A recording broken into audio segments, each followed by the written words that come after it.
हाँ जी, सत श्री अकाल जी साਰਿਆਂ ਨੂੰ। ਸੋ ਪੰਜਾਬ ਮੇਡ ਵਿੱਚ ਤੁਹਾਡਾ ਬਹੁਤ-ਬਹੁਤ ਸਵਾਗਤ ਕਰਦੇ ਹਾਂ ਤੇ ਅੱਜ ਆਪਾਂ ਗੱਲ ਕਰਨ ਜਾ ਰਹੇ ਹਾਂ ਦੁਨੀਆ ਵਿੱਚ ਜਦੋਂ ਵੀ ਤਾਨਾਸ਼ਾਹ ਦੀ ਗੱਲ ਹੋਵੇਗੀ ਉਦੋਂ ਸਦਾਮ ਹੁਸੈਨ ਦਾ ਨਾਮ ਵੀ ਜ਼ਰੂਰ ਆਵੇਗਾ, ਜਿਸ ਵਿੱਚ ਬਹੁਤ ਸਾਰੇ ਕਾਰਨ ਨੇ, ਜਿਵੇਂ ਕਿ ਈਰਾਨ ਤੇ ਹਮਲਾ, ਕੈਮੀਕਲ ਬੰਬ ਸੁੱਟਣੇ ਤੇ ਅਜਿਹੇ ਹੋਰ ਵੀ ਬਹੁਤ ਸਾਰੇ ਕੰਮ, ਉਹ ਵੀ ਮਾੜੇ। ਤੇ ਇਸ ਨੇ ਉਸ ਸਮੇਂ ਲੱਖਾਂ ਦੀ ਗਿਣਤੀ ਵਿੱਚ ਲੋਕਾਂ ਨੂੰ ਮਾਰਿਆ ਸੀ।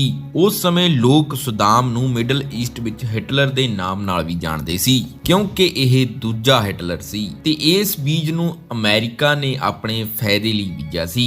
ਪਰ ਜਦੋਂ ਸਦਾਮ ਆਪਣੇ ਬਾਰੇ ਸੋਚਣ ਲੱਗਿਆ, ਆਪਣੇ ਦੇਸ਼ ਬਾਰੇ ਸੋਚਣ ਲੱਗਿਆ, ਤਾਂ ਅਮਰੀਕਾ ਨੇ ਸਦਾਮ ਦਾ ਕੰਡਾ ਕੱਢ ਵੀ ਦਿੱਤਾ, ਮਤਲਬ ਕਿ ਮਾਰ ਦਿੱਤਾ। ਤੇ ਅਮਰੀਕਾ ਦੀ ਸ਼ੁਰੂ ਤੋਂ ਇੱਕ ਖਾਸੀਅਤ ਰਹੀ ਹੈ ਕਿ ਉਹ ਕਦੇ ਵੀ ਨਹੀਂ ਚਾਹੁੰਦਾ ਕਿ ਜੰਗ ਰੁਕੇ, ਸਗੋਂ ਉਹ ਜੰਗਾਂ ਕਰਵਾ ਕੇ ਉਸ ਵਿੱਚ ਹਥਿਆਰ ਸਪਲਾਈ ਕਰਦਾ ਰਹਿੰਦਾ ਹੈ, ਆਪਣਾ ਫਾਇਦਾ ਕਰਦਾ ਰਹਿੰਦਾ ਹੈ। ਬੇਸ਼ੱਕ ਉਹ ਹਥਿਆਰ ਰਾਹੀਂ ਹੋਵੇ ਜਾਂ ਕਰਜ਼ ਦੇ ਕੇ ਹੋਵੇ ਜਾਂ ਫਿਰ ਹੋਰ ਕਿਸੇ ਵੀ ਤਰ੍ਹਾਂ ਦੀ ਸਪਲਾਈ ਦੇ ਕੇ ਆਪਣਾ ਫਾਇਦਾ ਕਰ ਲੈਂਦਾ ਹੈ। ਤੇ ਜੰਗਾਂ ਦਾ ਇੱਕ ਹੋਰ ਵੀ ਫਾਇਦਾ ਹੈ, ਜਿਸ ਦੇਸ਼ ਵਿੱਚ ਆਤੰਕੀ ਮਸਲੇ ਸਾਹਮਣੇ ਆਉਂਦੇ ਰਹਿੰਦੇ ਨੇ, ਮਤਲਬ ਜਿਸ ਦੇਸ਼ ਵਿੱਚ ਪੂਰੀ ਤਰ੍ਹਾਂ ਸ਼ਾਂਤੀ ਨਹੀਂ ਬਣੀ ਹੁੰਦੀ, ਉਦੋਂ ਤੱਕ ਉਸ ਨੂੰ ਇੰਟਰਨੈਸ਼ਨਲ ਕਰਜ਼ ਚੁਕਾਉਣ ਵਿੱਚ ਥੋੜੀ ਢਿੱਲ ਮਿਲ ਜਾਂਦੀ ਹੈ। ਤੇ ਅੱਜ ਆਪਾਂ ਸਦਾਮ ਹੁਸੈਨ ਦੀਆਂ ਕੁਝ ਚੰਗੀਆਂ ਤੇ ਮਾੜੀਆਂ ਗੱਲਾਂ ਬਾਰੇ ਗੱਲ ਕਰਾਂਗੇ ਤੇ ਉਹਨਾਂ ਦੀ ਜ਼ਿੰਦਗੀ ਬਾਰੇ ਵੀ ਗੱਲ ਕਰਾਂਗੇ। ਤੇ ਕੁਝ ਲੋਕ ਇਹ ਵੀ ਕਹਿੰਦੇ ਨੇ ਕਿ ਜਦੋਂ ਤੱਕ ਸਦਾਮ ਹੁਸੈਨ ਦਾ ਰਾਜ ਸੀ ਉਦੋਂ ਤੱਕ ਇਰਾਕ ਦੇ ਵਿੱਚ ਬਹੁਤ ਜ਼ਿਆਦਾ ਤਰੱਕੀ ਵੀ ਹੋਈ ਹੈ, ਪਰ ਤਰੱਕੀ ਦੇ ਨਾਲ ਬਹੁਤ ਹੀ ਨਜਾਇਜ਼ ਲੋਕਾਂ ਦੀਆਂ ਜਾਨਾਂ ਵੀ ਗਈਆਂ ਨੇ। ਤੇ ਇਹਨਾਂ ਦੇ ਬੇਟਿਆਂ ਬਾਰੇ ਵੀ ਗੱਲ ਕਰਾਂਗੇ। ਤੇ ਇਹ ਵੀਡੀਓ ਨੂੰ ਆਖਰੀ ਤੱਕ ਦੇਖਣ ਤੋਂ ਬਾਅਦ ਤੁਸੀਂ ਕਮੈਂਟ ਵਿੱਚ ਜਰੂਰ ਦੱਸਿਓ ਕਿ ਸਦਾਮ ਇੱਕ ਲੀਡਰ ਸੀ ਜਾਂ ਫਿਰ ਤਾਨਾਸ਼ਾਹ। ਜਨਮ 28 ਅਪ੍ਰੈਲ 1937 ਅਲ ਅਬਜਾ, ਇਰਾਕ। ਪਿਤਾ ਹੁਸੈਨ ਅਬਦ ਅਲ ਮਾਜਿਦ, ਮਾਤਾ ਸੂਬਾ ਤੁਲਫ ਅਲ ਮੁਸੱਲਤ। ਸਦਾਮ ਦਾ ਬਚਪਨ ਜ਼ਿਆਦਾ ਚੰਗਾ ਨਹੀਂ ਸੀ। ਜਦੋਂ ਸਦਾਮ ਨੇ ਪੈਦਾ ਹੋਣਾ ਸੀ ਉਸ ਤੋਂ ਕੁਝ ਸਮੇਂ ਪਹਿਲਾਂ ਸਦਾਮ ਦੇ ਪਿਤਾ ਲਾਪਤਾ ਹੋ ਗਏ ਤੇ ਉਸ ਤੋਂ ਬਾਅਦ ਉਹ ਕਦੇ ਵੀ ਨਹੀਂ ਮਿਲੇ। ਸੋ ਇਹਨਾਂ ਦਾ ਜ਼ਿਕਰ ਇਸ ਸਟੋਰੀ ਵਿੱਚ ਇੱਥੇ ਹੀ ਖਤਮ ਹੋ ਜਾਂਦਾ ਹੈ। ਤੇ ਸਦਾਮ ਦੇ ਪੈਦਾ ਹੋਣ ਤੋਂ ਕੁਝ ਸਾਲ ਬਾਅਦ ਇਹਨਾਂ ਦੀ ਮਾਂ ਨੇ ਦੁਬਾਰਾ ਨਿਕਾਹ ਕਰਾ ਲਿਆ। ਤੇ ਦੂਜੇ ਪਾਸੇ ਸਦਾਮ ਦੇ ਵੱਡੇ ਭਰਾ ਦਾ ਇੱਕ ਬਿਮਾਰੀ ਕਾਰਨ 13 ਸਾਲ ਦੀ ਉਮਰ ਵਿੱਚ ਦੇਹਾਂਤ ਹੋ ਗਿਆ ਸੀ। ਤੇ ਸਦਾਮ ਆਪਣੇ ਸੁਤੇਲੇ ਬਾਪ ਨੂੰ ਬਹੁਤ ਬੁਰਾ ਮੰਨਦਾ ਸੀ, ਕਿਉਂਕਿ ਉਹ ਸਦਾਮ ਨੂੰ ਬਹੁਤ ਮਾਰਦਾ ਕੁੱਟਦਾ ਸੀ, ਬਹੁਤ ਜ਼ੁਲਮ ਕਰਦਾ ਸੀ। ਜਿਸ ਤੋਂ ਬਾਅਦ 10 ਸਾਲ ਦੀ ਉਮਰ ਵਿੱਚ ਸਦਾਮ ਆਪਣੇ ਘਰ ਤੋਂ ਭੱਜ ਗਿਆ ਤੇ ਆਪਣੇ ਅੰਕਲ ਕੋਲ ਬਗਦਾਦ ਪਹੁੰਚ ਗਿਆ। ਤੇ ਉਸ ਸਮੇਂ ਸਦਾਮ ਗਰੀਬੀ ਵਿੱਚ ਜ਼ਿੰਦਗੀ ਜਿਉ ਰਿਹਾ ਸੀ ਤੇ ਉਸ ਸਮੇਂ ਉੱਥੇ ਸ਼ੀਆ ਤੇ ਸੁੰਨੀ ਦੇ ਧੜੇ ਸੀ। ਤੇ ਸਦਾਮ ਦੇ ਅੰਕਲ ਸੁੰਨੀ ਸੀ ਤੇ ਬਹੁਤ ਸਾਰੇ ਧਰਨਿਆਂ ਦੀ ਅਗਵਾਈ ਵੀ ਕਰਦੇ ਸੀ, ਤੇ ਜਿਸ ਨੂੰ ਦੇਖ ਕੇ ਸਦਾਮ ਨੂੰ ਵੀ ਉਹਨਾਂ ਦੇ ਰਾਹ ਤੇ ਤੁਰਨਾ ਪਿਆ। ਤੇ ਇਰਾਕ ਉਸ ਸਮੇਂ ਜ਼ਿਆਦਾਤਰ ਸ਼ੀਆ ਧਰਮ ਦੇ ਲੋਕਾਂ ਦਾ ਦੇਸ਼ ਸੀ, ਪਰ ਸਦਾਮ ਹੁਸੈਨ ਨੇ ਸੁੰਨੀ ਧਰਮ ਵੀ ਅੱਗੇ ਲੈ ਕੇ ਆਂਦਾ। ਤੇ ਉਸ ਸਮੇਂ ਆਪਣੇ ਅੰਕਲ ਕੋਲ ਰਹਿ ਕੇ ਹੀ ਸਦਾਮ ਨੇ ਆਪਣੀ ਪੜ੍ਹਾਈ ਪੂਰੀ ਕੀਤੀ ਤੇ 20 ਸਾਲ ਦੀ ਉਮਰ ਵਿੱਚ 1957 ਵਿੱਚ ਪੈਨ ਅਰਬ ਬਾਤ ਨਾਮ ਦੀ ਪਾਰਟੀ ਸਦਾਮ ਨੇ ਜੁਆਇਨ ਕਰ ਲਈ। ਸ਼ੁਰੂ ਵਿੱਚ ਸਦਾਮ ਆਪਣੇ ਗਰੁੱਪ ਨਾਲ ਇਸ ਪਾਰਟੀ ਵਿੱਚ ਗੈਂਗਸਟਰਾਂ ਦੇ ਤੌਰ ਤੇ ਕੰਮ ਕਰਦਾ ਸੀ, ਜਿਵੇਂ ਕਿ ਮਾਰ ਕੁਟਾਈ, ਲੜਾਈ ਝਗੜੇ ਆਦਿ। ਤੇ ਇਹ ਪੈਨ ਅਰਬ ਪਾਰਟੀ ਵਿੱਚ ਬਿਨਾਂ ਪਹਿਚਾਣ ਤੋਂ ਹੀ ਕੰਮ ਕਰ ਰਹੇ ਹੁੰਦੇ ਨੇ, ਕਿਉਂਕਿ ਇਰਾਕ ਦੀ ਹਾਲਤ ਉਸ ਸਮੇਂ ਸਹੀ ਨਹੀਂ ਸੀ। ਪਰ ਹੌਲੀ-ਹੌਲੀ ਸਦਾਮ ਲਾਈਮਲਾਈਟ ਵਿੱਚ ਆਉਣਾ ਸ਼ੁਰੂ ਹੁੰਦਾ ਹੈ ਤੇ ਸਦਾਮ ਆਪਣੀ ਪਾਰਟੀ ਵਿੱਚ ਉੱਚਾ ਜਾਣਾ ਚਾਹੁੰਦਾ ਸੀ। ਤੇ ਉਸ ਸਮੇਂ ਦਾ ਜਰਨਲ ਸੀ ਅਬਦੁਲ ਅਲ ਕਰੀਮ, ਤੇ ਉਹ ਸਦਾਮ ਨਾਲ ਮਿਲ ਕੇ ਇੱਕ ਪਲਾਨ ਬਣਾਉਂਦਾ ਹੈ। ਤੇ ਪਲਾਨ ਇਹ ਸੀ ਕਿ ਆਪਾਂ ਉਸ ਸਮੇਂ ਦੇ ਰਾਜੇ ਫੈਜ਼ਲ ਨੂੰ ਉਸ ਦੇ ਪਦ ਤੋਂ ਹਟਾ ਦਿੰਨੇ ਆ। ਤੇ ਪੂਰੀ ਪਲੈਨਿੰਗ ਨਾਲ 14 ਜੁਲਾਈ 1958 ਨੂੰ ਫੈਜ਼ਲ ਨੂੰ ਹਟਾ ਦਿੱਤਾ ਜਾਂਦਾ ਹੈ ਤੇ ਹੁਣ ਸੱਤਾ ਅਬਦੁਲ ਅਲ ਕਰੀਮ ਦੇ ਕੋਲ ਆ ਜਾਂਦੀ ਹੈ। ਤੇ ਸੱਤਾ ਵਿੱਚ ਆਉਣ ਤੋਂ ਬਾਅਦ ਅਬਦੁਲ ਸਦਾਮ ਦੇ ਖਿਲਾਫ ਹੋਣ ਲੱਗਦਾ ਹੈ, ਮਤਲਬ ਜੋ ਚੀਜ਼ ਕਰਨ ਬਾਰੇ ਪਹਿਲਾਂ ਸਲਾਹ ਕੀਤੀ ਜਾਂਦੀ ਹੈ ਉਹਨਾਂ ਤੋਂ ਅਬਦੁਲ ਕਰੀਮ ਮੁੱਕਰ ਜਾਂਦਾ ਹੈ। ਤੇ ਸਦਾਮ ਦਾ ਦਿਮਾਗ ਹੁਣ ਖਰਾਬ ਹੋ ਜਾਂਦਾ ਹੈ ਤੇ ਸਦਾਮ ਅਬਦੁਲ ਕਰੀਮ ਤੇ ਹਮਲਾ ਕਰ ਦਿੰਦਾ ਹੈ, ਪਰ ਗੋਲੀ ਅਬਦੁਲ ਨੂੰ ਛੂ ਕੇ ਲੰਘ ਜਾਂਦੀ ਹੈ ਤੇ ਅਬਦੁਲ ਬਚ ਜਾਂਦਾ ਹੈ। ਤੇ ਜਿਸ ਤੋਂ ਬਾਅਦ ਅਬਦੁਲ ਸਦਾਮ ਤੇ ਉਸਦੇ ਬੰਦਿਆਂ ਨੂੰ ਮਾਰਨ ਦਾ ਹੁਕਮ ਦੇ ਦਿੰਦਾ ਹੈ ਤੇ ਇਕੱਲੇ ਸਦਾਮ ਨੂੰ ਛੱਡ ਕੇ ਅਬਦੁਲ ਦੇ ਹੱਥੋਂ ਸਾਰੇ ਮਾਰੇ ਜਾਂਦੇ ਨੇ। ਪਰ ਸਦਾਮ ਬਚਣ ਲਈ ਸੀਰੀਆ ਤੋਂ ਭੱਜ ਕੇ ਇਜਿਪਟ ਚਲਾ ਜਾਂਦਾ ਹੈ ਜਿੱਥੇ ਜਾ ਕੇ ਸੁਦਾਮ ਲਾਅ ਦੀ ਪੜ੍ਹਾਈ ਕਰਦਾ ਹੈ ਤੇ 1963 ਵਿੱਚ ਸੁਦਾਮ ਇਰਾਕ ਵਾਪਸ ਆ ਜਾਂਦਾ ਹੈ ਤੇ ਇੱਥੇ ਅਬਦੁਲ ਕਰੀਮ ਦੀ ਸਰਕਾਰ ਵੀ ਗਿਰ ਜਾਂਦੀ ਹੈ, ਪਰ ਸੁਦਾਮ ਨੂੰ ਫੜ ਕੇ ਜੇਲ੍ਹ ਵਿੱਚ ਬੰਦ ਕਰ ਦਿੱਤਾ ਜਾਂਦਾ ਹੈ ਤੇ 1966 ਵਿੱਚ ਫਿਰ ਸੁਦਾਮ ਜੇਲ੍ਹ ਵਿੱਚੋਂ ਭੱਜਣ ਵਿੱਚ ਕਾਮਯਾਬ ਹੋ ਜਾਂਦਾ ਹੈ ਤੇ 2 ਸਾਲ ਅੰਡਰਗਰਾਉਂਡ ਰਹਿਣ ਤੋਂ ਬਾਅਦ ਸੁਦਾਮ 1968 ਵਿੱਚ ਸਾਹਮਣੇ ਆਉਂਦਾ ਹੈ ਤੇ 1968 ਵਿੱਚ ਇੱਕ ਰੈਵੋਲੂਸ਼ਨ ਦੌਰਾਨ ਅਹਿਮਦ ਹਸਨ ਅਲ ਬਕਰ ਨੂੰ ਇਰਾਕ ਦਾ ਪ੍ਰੈਜ਼ੀਡੈਂਟ ਚੁਣਿਆ ਜਾਂਦਾ ਹੈ ਤੇ ਇੱਥੇ ਤੋਂ ਸੁਦਾਮ ਦਾ ਰਾਜਨੀਤਿਕ ਸਫ਼ਰ ਸ਼ੁਰੂ ਹੁੰਦਾ ਹੈ, ਕਿਉਂਕਿ ਹੁਣ ਸੁਦਾਮ ਅਹਿਮਦ ਦਾ ਪ੍ਰਮੁੱਖ ਸਹਿਯੋਗੀ ਹੁੰਦਾ ਹੈ ਤੇ 10 ਸਾਲ ਤੱਕ ਸੁਦਾਮ ਪ੍ਰਮੁੱਖ ਸਹਿਯੋਗੀ ਬਣ ਕੇ ਰਹਿੰਦਾ ਹੈ। ਪ੍ਰੈਜ਼ੀਡੈਂਟ ਸਿਰਫ ਲੋਕਾਂ ਦੇ ਸਾਹਮਣੇ ਆਉਣ ਲਈ ਹੁੰਦਾ ਹੈ, ਪਰ ਪਿੱਛੇ ਤੋਂ ਸਾਰਾ ਸਿਸਟਮ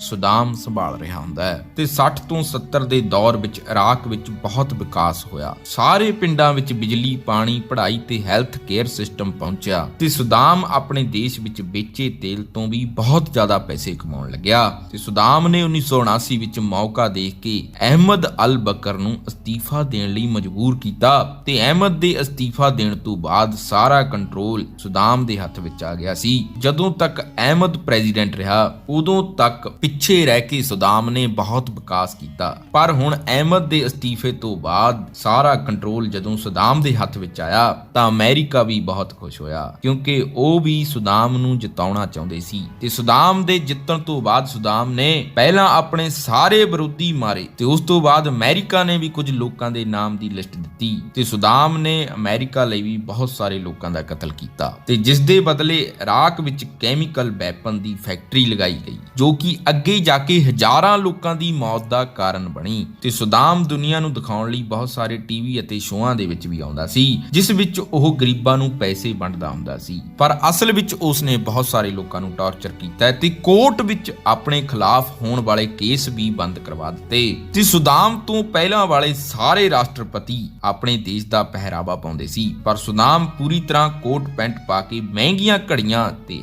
ਹਰ ਕੰਪਨੀ ਦੀਆਂ ਮਹਿੰਗੀਆਂ ਕਾਰਾਂ ਵਰਤਦਾ ਸੀ, ਜੋ ਕਿ ਅਮਰੀਕਾ ਸਪਾਂਸਰ ਕਰਦਾ ਸੀ ਤਾਂ ਕਿ ਸੁਦਾਮ ਉਹਨਾਂ ਦਾ ਦੋਸਤ ਬਣਿਆ ਰਹੇ ਤੇ ਅਮਰੀਕਾ ਸੁਦਾਮ ਦੀ ਮਦਦ ਨਾਲ ਆਇਲ ਇੰਡਸਟਰੀ ਤੇ ਕੰਟਰੋਲ ਕਰ ਸਕੇ। ਅਮਰੀਕਾ ਨੂੰ ਬਹੁਤ ਕੁਝ ਚਾਹੀਦਾ ਸੀ ਇਰਾਕ ਤੋਂ, ਜਿਸ ਕਰਕੇ ਉਹਨਾਂ ਨੇ ਸੁਦਾਮ ਨੂੰ ਜ਼ੀਰੋ ਤੋਂ ਖੜਾ ਹੋਣ ਵਿੱਚ ਉਸ ਦੀ ਮਦਦ ਕੀਤੀ ਤੇ ਉਸ ਦੇ ਹਰ ਇੱਕ ਮਾੜੇ ਕੰਮ ਨੂੰ ਨਜ਼ਰ ਅੰਦਾਜ਼ ਵੀ ਕੀਤਾ। ਪਰ ਹੌਲੀ-ਹੌਲੀ ਸੁਦਾਮ ਪਾਵਰ ਦੇ ਨਸ਼ੇ ਵਿੱਚ ਇੰਨਾ ਖੋ ਗਿਆ ਕਿ ਉਸਨੇ ਆਪਣੀ ਕਰਨੀ ਸ਼ੁਰੂ ਕਰ ਦਿੱਤੀ ਤੇ ਸੁਦਾਮ ਨੇ ਪਹਿਲਾਂ ਤਾਂ 2,50,000 ਇਰਾਕੀ ਲੋਕ ਮਾਰੇ ਜੋ ਕਿਸੇ ਨਾ ਕਿਸੇ ਸਮੇਂ ਸੁਦਾਮ ਦਾ ਵਿਰੋਧ ਕਰਦੇ ਸੀ ਤੇ ਅਮਰੀਕਾ ਪੂਰੀ ਤਰ੍ਹਾਂ ਸੁਦਾਮ ਦੇ ਸਪੋਰਟ ਵਿੱਚ ਸੀ ਤੇ ਅਜੇ ਇਰਾਕ ਦੇ ਗਵਾਂਢੀ ਦੇਸ਼ਾਂ ਤੇ ਕਾਲਾ ਦੌਰ ਆਉਣਾ ਸ਼ੁਰੂ ਹੋਣਾ ਸੀ। ਸਨ 1979 ਵਿੱਚ ਇਰਾਨ ਵਿੱਚ ਇੱਕ ਰੈਵੋਲੂਸ਼ਨ ਸ਼ੁਰੂ ਹੋਇਆ, ਜਿਸ ਤੋਂ ਅਮਰੀਕਾ ਨੂੰ ਖਤਰਾ ਸੀ, ਕਿਉਂਕਿ ਉਹ ਰੈਵੋਲੂਸ਼ਨ ਆਇਲ ਵਾਲੀਆਂ ਕੰਟਰੀਆਂ ਨੂੰ ਇਕਜੁੱਟ ਕਰ ਸਕਦਾ ਸੀ, ਜਿਸ ਕਰਕੇ ਉਹਨਾਂ ਨੇ ਸੁਦਾਮ ਦੇ ਮੋਢੇ ਤੇ ਬੰਦੂਕ ਰੱਖ ਦਿੱਤੀ ਤੇ 22 ਸਤੰਬਰ 1980 ਵਿੱਚ ਇਰਾਕ ਨੇ ਇਰਾਨ ਤੇ ਹਮਲਾ ਕਰ ਦਿੱਤਾ ਤੇ ਦੋਨਾਂ ਦੇਸ਼ਾਂ ਵਿੱਚ 8 ਸਾਲ ਤੱਕ ਯੁੱਧ ਚੱਲਿਆ ਤੇ ਇਸ ਯੁੱਧ ਕਾਰਨ ਰੈਵੋਲੂਸ਼ਨ ਤਾਂ ਖਤਮ ਹੋ ਗਿਆ, ਪਰ ਦੋਨਾਂ ਦੇਸ਼ਾਂ ਦੇ ਹੱਥ ਕੁਝ ਨਹੀਂ ਲੱਗਿਆ, ਕਿਉਂਕਿ ਇਰਾਨ ਬਹੁਤ ਕਮਜ਼ੋਰ ਦੇਸ਼ ਸੀ ਇਰਾਕ ਦੇ ਸਾਹਮਣੇ। ਫੇਰ ਵੀ ਅਮਰੀਕਾ ਨੇ ਇਰਾਨ ਦੀ ਮਦਦ ਨਹੀਂ ਕੀਤੀ, ਇਰਾਕ ਦੀ ਮਦਦ ਕੀਤੀ। ਜੋ ਵੀ ਸੁਦਾਮ ਨੂੰ ਚੀਜ਼ ਚਾਹੀਦੀ ਸੀ ਉਹ ਪਹੁੰਚਦੀ ਰਹੀ ਤੇ ਯੁੱਧ ਵਿੱਚ ਜਿੰਨੀ ਵੀ ਸੈਟੇਲਾਈਟ ਦੀ ਮਦਦ ਹੋ ਸਕਦੀ ਸੀ ਅਮਰੀਕਾ ਨੇ ਉਹਨਾਂ ਨੂੰ ਦਿੱਤੀ, ਪਰ ਲਾਸਟ ਵਿੱਚ ਦੋਨੋਂ ਦੇਸ਼ ਆਰਥਿਕ ਪੱਖੋਂ ਹੋਰ ਥੱਲੇ ਆ ਗਏ ਤੇ ਅਮਰੀਕਾ ਨੇ ਇਸ ਯੁੱਧ ਵਿੱਚ ਆਪਣੇ ਹਥਿਆਰ ਦੋਨਾਂ ਦੇਸ਼ਾਂ ਨੂੰ ਵੇਚੇ ਤੇ ਇਸ ਯੁੱਧ ਵਿੱਚ ਸੁਦਾਮ ਨੂੰ ਵਿਜੇਤਾ ਘੋਸ਼ਿਤ ਕਰ ਦਿੱਤਾ, ਕਿਉਂਕਿ ਉਸ ਦੇ ਸਿਰ ਤੇ ਅਮਰੀਕਾ ਦਾ ਹੱਥ ਸੀ ਤੇ ਹੁਣ ਸਾਰੀ ਦੁਨੀਆ ਸੁਦਾਮ ਦੀ ਸਪੋਰਟ ਵਿੱਚ ਆ ਜਾਂਦੀ ਹੈ ਤੇ ਇਰਾਕ ਵਿੱਚ ਸੁਦਾਮ ਦੀ ਬਹੁਤ ਵੱਡੀ ਪਰੇਡ ਨਿਕਲਦੀ ਹੈ ਤੇ 1980 ਤੋਂ ਸ਼ੁਰੂ ਹੋਇਆ ਇਹ ਯੁੱਧ 1988 ਵਿੱਚ ਖਤਮ ਹੋ ਜਾਂਦਾ ਹੈ। ਪਰ ਸੁਦਾਮ ਨੇ ਇਸ ਤੋਂ ਬਾਅਦ ਇੱਕ ਹੋਰ ਕਾਂਡ ਕਰ ਦਿੱਤਾ। 16 ਮਾਰਚ 1988 ਵਿੱਚ ਸੁਦਾਮ ਨੇ ਆਪਣੇ ਹੀ ਦੇਸ਼ ਇਰਾਕ ਦੇ ਇੱਕ ਸ਼ਹਿਰ ਹਲਵਜਾ ਤੇ ਮਸਟਰਡ ਗੈਸ ਨੂੰ ਜਹਾਜ਼ ਵਿੱਚੋਂ ਮਿਜ਼ਾਈਲ ਦੇ ਰੂਪ ਵਿੱਚ ਗੇਰ ਦਿੱਤਾ, ਕਿਉਂਕਿ ਇਹ ਆਪਣੇ ਕੈਮੀਕਲ ਵੈਪਨ ਨੂੰ ਚੈੱਕ ਕਰਨਾ ਚਾਹੁੰਦਾ ਸੀ ਤੇ ਦੂਜਾ ਕਾਰਨ ਜੋ ਉਹ ਸ਼ਹਿਰ ਦੇ ਲੋਕ ਸੀ ਉਹ ਇਰਾਨ ਦੇ ਬੰਦਿਆਂ ਦਾ ਬਹੁਤ ਜ਼ਿਆਦਾ ਸਵਾਗਤ ਕਰਦੇ ਸੀ, ਉਹਨਾਂ ਨੂੰ ਮੰਨਦੇ ਸੀ ਤੇ ਮਸਟਰਡ ਗੈਸ ਬਹੁਤ ਭਾਰੀ ਹੁੰਦੀ ਹੈ, ਇਹ ਧਰਤੀ ਤੋਂ ਉੱਠ ਨਹੀਂ ਸਕਦੀ। ਜਿਸ ਕਰਕੇ ਹਲਵਜਾ ਸ਼ਹਿਰ ਵਿੱਚ ਚਾਰੇ ਪਾਸੇ ਲਾਸ਼ਾਂ ਹੀ ਲਾਸ਼ਾਂ ਹੋ ਗਈਆਂ। ਤਕਰੀਬਨ 5000 ਦੇ ਕਰੀਬ ਲੋਕ ਮਾਰੇ ਗਏ ਤੇ ਸਾਰੇ ਦੇਸ਼ ਵਿੱਚ ਹਾਹਾਕਾਰ ਮਚ ਗਈ, ਕਿਉਂਕਿ ਸਵੇਰੇ 11 ਵਜੇ ਸਾਰਾ ਸ਼ਹਿਰ ਲਾਸ਼ਾਂ ਨਾਲ ਭਰਿਆ ਪਿਆ ਸੀ। ਜਿਸ ਤੋਂ ਬਾਅਦ ਵੀ ਸਦਾਮ ਨੇ ਆਪਣੇ ਪੁੱਠੇ ਕੰਮਾਂ ਦੇ ਸਿਲਸਿਲੇ ਨੂੰ ਨਹੀਂ ਰੋਕਿਆ, ਸਗੋਂ ਆਪਣੇ ਗਵਾਂਢੀ ਦੇਸ਼ ਕੁਵੈਤ ਤੇ ਹਮਲਾ ਕਰ ਦਿੱਤਾ, ਕਿਉਂਕਿ ਈਰਾਨ ਇਰਾਕ ਜੰਗ ਦੌਰਾਨ ਸਦਾਮ ਨੇ ਕੁਵੈਤ ਤੋਂ $30 ਬਿਲੀਅਨ ਦਾ ਕਰਜ਼ਾ ਲਿਆ ਸੀ। ਜਦੋਂ ਵੀ ਪੈਸੇ ਘਟਦੇ ਸੀ ਇਹ ਕੁਵੈਤ ਤੋਂ ਲੈ ਆਉਂਦੇ ਸੀ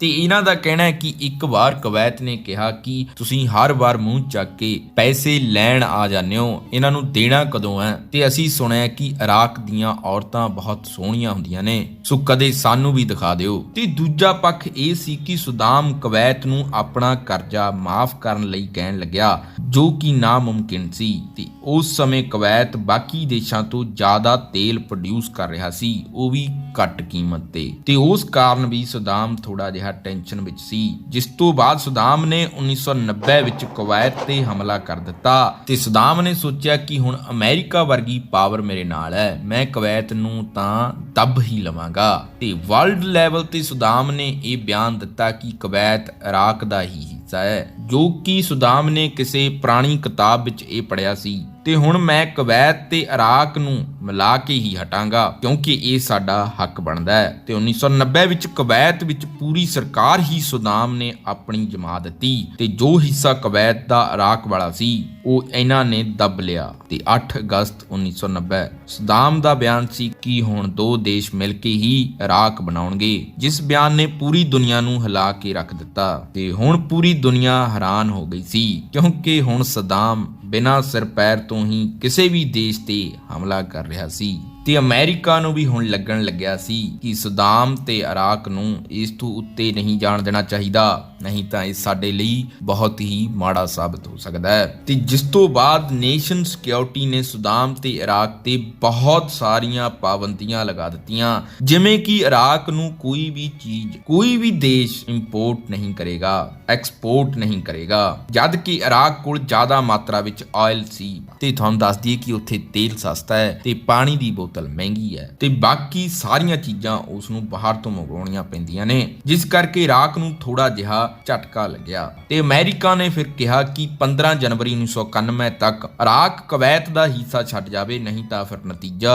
ਮਾੜਾ ਹੋਵੇਗਾ। ਪਰ ਸਦਾਮ ਨੇ ਇਸ ਵੱਲ ਧਿਆਨ ਨਹੀਂ ਦਿੱਤਾ, ਜਿਸ ਤੋਂ ਬਾਅਦ ਯੂਨਾਈਟਿਡ ਨੇਸ਼ਨ ਨੇ 35 ਦੇਸ਼ਾਂ ਨੂੰ ਜੋੜ ਕੇ ਸਦਾਮ ਨੂੰ ਕੁਵੈਤ ਤੋਂ ਖਦੇੜ ਦਿੱਤਾ, ਜਿਸ ਵਿੱਚ ਬਹੁਤ ਸਾਰੇ ਲੋਕ ਮਾਰੇ ਗਏ, ਜਿਸ ਨੂੰ ਅੱਜ ਅਸੀਂ ਗੋਲਫ ਬਾਰ ਦੇ ਨਾਮ ਨਾਲ ਜਾਣਦੇ ਹਾਂ। ਤੇ ਇਸ ਤੋਂ ਬਾਅਦ ਇਰਾਕ ਦੇ ਲੋਕਾਂ ਦਾ ਬਹੁਤ ਬੁਰਾ ਹਾਲ ਹੋਇਆ। ਉੱਥੋਂ ਦੇ ਲੋਕ ਭੁੱਖੇ ਮਰ ਰਹੇ ਸੀ, ਕਿਉਂਕਿ ਬਾਕੀ ਦੇਸ਼ ਇਰਾਕ ਨੂੰ ਹੋਰ ਚੀਜ਼ਾਂ ਇੰਪੋਰਟ ਨਹੀਂ ਕਰ ਰਹੇ ਸੀ। ਤੇ ਇਸ ਤੋਂ ਬਾਅਦ ਫਿਰ ਅਮਰੀਕਾ ਨੇ ਹੀ ਬਾਕੀ ਸਭ ਨੂੰ ਬੰਦ ਕਰਵਾ ਕੇ ਆਪ ਆਇਲ ਫॉर ਫੂਡ ਪ੍ਰੋਗਰਾਮ ਚਲਾਇਆ, ਜਿਸ ਵਿੱਚ ਉਹ ਤੇਲ ਦੇ ਬਦਲੇ ਇਰਾਕ ਨੂੰ ਹੋਰ ਚੀਜ਼ਾਂ ਇੰਪੋਰਟ ਕਰਦਾ ਸੀ। ਤੇ ਦੂਜੇ ਪਾਸੇ ਅਮਰੀਕਾ ਸਦਾਮ ਤੇ ਨਜ਼ਰ ਰੱਖ ਰਿਹਾ ਸੀ, ਕਿਉਂਕਿ ਉਹਨਾਂ ਨੂੰ ਸ਼ੱਕ ਸੀ ਕਿ ਸਦਾਮ ਕੋਲ ਕੁਝ ਖਤਰਨਾਕ ਹਥਿਆਰ ਨੇ ਤੇ ਇਹ ਕਿਸੇ ਵੀ ਵਕਤ ਹਮਲਾ ਕਰ ਸਕਦਾ ਹੈ। ਮਤਲਬ ਅਮਰੀਕਾ ਨੇ ਸੱਪ ਨੂੰ ਹੀ ਪਾਲ ਲਿਆ ਸੀ, ਜੋ ਕਿ ਹੁਣ ਡੱਸਣ ਵੀ ਲੱਗ ਪਿਆ ਸੀ ਤੇ ਹਮੇਸ਼ਾ ਇਹ ਹੁੰਦਾ ਵੀ ਆਇਆ। ਤੇ ਹੁਣ ਅਮਰੀਕਾ ਸਦਾਮ ਨੂੰ ਮਾਰਨ ਦਾ ਪਲਾਨ ਬਣਾਉਣ ਲੱਗਾ। ਪਹਿਲਾਂ ਤਾਂ ਅਮਰੀਕਾ ਨੇ 1987-88 ਵਿੱਚ ਸਦਾਮ ਦੇ 3000 ਕੁਰਦਿਸ਼ ਪਿੰਡਾਂ ਨੂੰ ਆਪਣਾ ਨਿਸ਼ਾਨਾ ਬਣਾਇਆ ਤੇ 2 ਲੱਖ ਲੋਕਾਂ ਨੂੰ ਮਾਰਿਆ, ਜੋ ਕਿ ਅੱਗੇ ਚੱਲ ਕੇ ਸਾਹਮਣੇ ਆ ਗਿਆ। ਤੇ 1960-70 ਵਿੱਚ ਇਰਾਕ ਦਾ ਅਸਮਾਨ ਨੂੰ ਲੱਗਿਆ ਵਿਕਾਸ ਹੁਣ ਬਾਰੂਦ ਵਿੱਚ ਤਬਦੀਲ ਹੋ ਗਿਆ ਸੀ, ਕਿਉਂਕਿ ਇਰਾਕ ਵਿੱਚ ਹੁਣ ਲੋਕ ਇੱਕ ਦੂਜੇ ਨੂੰ ਮਾਰ ਰਹੇ ਸੀ। ਤੇ ਦੂਜੇ ਪਾਸੇ ਅਮਰੀਕਾ ਵਿੱਚ 2001 ਵਿੱਚ 9ਵੇਂ ਮਹੀਨੇ ਦੀ 11 ਤਰੀਕ ਨੂੰ ਟਵਿਨ ਟਾਵਰਸ ਤੇ ਜਹਾਜ਼ ਵੱਜਣ ਕਾਰਨ ਇੱਕ ਵੱਡੀ ਘਟਨਾ ਹੋ ਜਾਂਦੀ ਹੈ। ਤੇ ਬਹੁਤ ਸਾਰੇ ਲੋਕਾਂ ਦਾ ਮੰਨਣਾ ਇਹ ਵੀ ਸੀ ਤੇ ਅੱਜ ਵੀ ਹੈ ਕਿ ਇਸ ਘਟਨਾ ਦਾ ਕਾਰਨ ਅਮਰੀਕਾ ਖੁਦ ਹੀ ਹੈ, ਕਿਉਂਕਿ ਅਮਰੀਕਾ ਨੇ ਹਮਲੇ ਦਾ ਕਾਰਨ ਇਰਾਕ ਹੀ ਦੱਸਿਆ ਸੀ ਤੇ ਉੱਥੇ ਇਰਾਕੀ ਬੰਦਿਆਂ ਦੇ ਪਾਸਪੋਰਟ ਮਿਲੇ ਸੀ। ਤੇ ਜੇਕਰ ਤੁਸੀਂ ਸਾਡੀ ਟਵਿਨ ਟਾਵਰਸ ਵਾਲੀ ਵੀਡੀਓ ਨਹੀਂ ਦੇਖੀ ਤਾਂ ਇੱਕ ਵਾਰੀ ਉਹ ਵੀ ਜ਼ਰੂਰ ਦੇਖਿਓ, ਉਸ ਵਿੱਚ ਸਭ ਕੁਝ ਵਿਸਥਾਰ ਨਾਲ ਦੱਸਿਆ ਗਿਆ ਹੈ। ਸੋ ਹੈਰਾਨੀ ਵਾਲੀ ਗੱਲ ਇਹ ਹੈ ਕਿ ਜਦੋਂ ਸਾਰੀ ਬਿਲਡਿੰਗ ਫੁੱਟ ਕੇ ਤਹਿਸ ਨਹਿਸ ਹੋ ਜਾਂਦੀ ਹੈ, ਜਿੱਥੇ ਜਹਾਜ਼ ਦੇ ਬਲੈਕ ਬਾਕਸ ਤੱਕ ਨਹੀਂ ਮਿਲਦੇ ਜੋ ਕਿ ਬਹੁਤ ਸਾਰੀ ਹੀਟ ਸਹਿ ਸਕਦੇ ਨੇ, ਉਸ ਜਗ੍ਹਾ ਤੇ ਇਰਾਕੀ ਬੰਦਿਆਂ ਦੇ ਪਾਸਪੋਰਟ ਮਿਲ ਗਏ, ਉਹ ਵੀ ਬਿਨਾਂ ਜਲੇ ਤੋਂ, ਤੇ ਉਸ ਵਿੱਚ ਉਹਨਾਂ ਦੀਆਂ ਫੋਟੋਆਂ ਵੀ ਦਿਖ ਰਹੀਆਂ ਸੀ। ਤੇ ਇਸ ਬੇਸ ਤੇ ਅਮਰੀਕਾ ਨੇ ਸਦਾਮ ਨੂੰ ਫੜਨ ਵਿੱਚ ਤੇਜ਼ੀ ਦਿਖਾਈ ਤੇ 20 ਮਾਰਚ 2003 ਵਿੱਚ ਅਮਰੀਕਾ ਨੇ ਸਦਾਮ ਨੂੰ ਫੜਨ ਲਈ ਇਰਾਕ ਤੇ ਹਮਲਾ ਕਰ ਦਿੱਤਾ ਤੇ ਸਦਾਮ ਨੂੰ ਇਸ ਗੱਲ ਦਾ ਪਹਿਲਾਂ ਤੋਂ ਹੀ ਪਤਾ ਸੀ, ਜਿਸ ਕਰਕੇ ਉਹ ਆਪਣੇ ਪਿੰਡ ਵਿੱਚ ਬਣੇ ਬੰਕਰ ਵਿੱਚ ਜਾ ਕੇ ਲੁਕ ਗਿਆ ਤੇ ਹੌਲੀ-ਹੌਲੀ ਅਮਰੀਕਾ ਨੇ ਸਦਾਮ ਨੂੰ ਖੋਜਿਆ। ਸੋ ਇਹ ਵੀਡੀਓ ਜ਼ਿਆਦਾ ਲੰਬੀ ਹੋਣ ਕਰਕੇ ਆਪਾਂ ਇਸ ਨੂੰ ਇੱਥੇ ਹੀ ਖਤਮ ਕਰਦੇ ਹਾਂ ਤੇ ਇਸ ਦਾ ਅਗਲਾ ਪਾਰਟ ਦੇਖਣ ਤੋਂ ਬਾਅਦ ਤੁਹਾਨੂੰ ਜੋ ਚੀਜ਼ਾਂ ਇਸ ਵੀਡੀਓ ਵਿੱਚ ਰਹਿ ਗਈਆਂ ਨੇ ਉਹਨਾਂ ਬਾਰੇ ਚੰਗੀ ਤਰ੍ਹਾਂ ਸਮਝ ਆ ਜਾਵੇਗੀ, ਜੋ ਕਿ ਇੱਕ ਵੀਡੀਓ ਵਿੱਚ ਲਗਾਤਾਰ ਨਹੀਂ ਸਮਝਾਈ ਜਾ ਸਕਦੀ ਤੇ ਇਸ ਦਾ ਅਗਲਾ ਪਾਰਟ ਤੁਹਾਨੂੰ 2-3 ਦਿਨ ਦੇ ਵਿੱਚ ਮਿਲ ਜਾਵੇਗਾ ਤੇ ਉਸ ਪਾਰਟ ਵਿੱਚ ਆਪਾਂ ਸਦਾਮ ਦੇ ਨਾਲ-ਨਾਲ ਇਸ ਦੇ ਮੁੰਡਿਆਂ ਦੇ ਕਾਰਨਾਮਿਆਂ ਬਾਰੇ ਵੀ ਗੱਲ ਕਰਾਂਗੇ।